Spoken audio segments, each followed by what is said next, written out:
Hello guys, আসসালামু আলাইকুম। তো আজকে আমার রেসিপিটা দেখেন। আজকে রান্না করতেছি, ধীরে ধীরে রান্না করছি অলরেডি। এখন মুরগির কলিজা ঢিলা দিয়া রান্না করবো, এটা কালকে দুপুরে খাবো ওরা।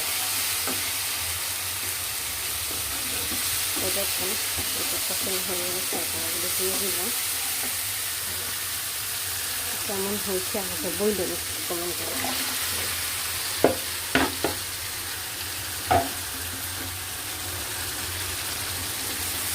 আপুরা বন্ধুরা, আমি এক হাতে রাড়া দিই, আরেক হাতে ভিডিও করি, তো ভিডিও বানিয়ে কেমন হয় তো বুঝে নিই। তো মেয়ে মানুষ অফিস করে আইসা আবার রান্না আবার সব থেকে একা হাতে সামলানো লাগে, তো জন্য পুরাটা প্রিপারেশন নিতে পারি না আমি ওই বেশি।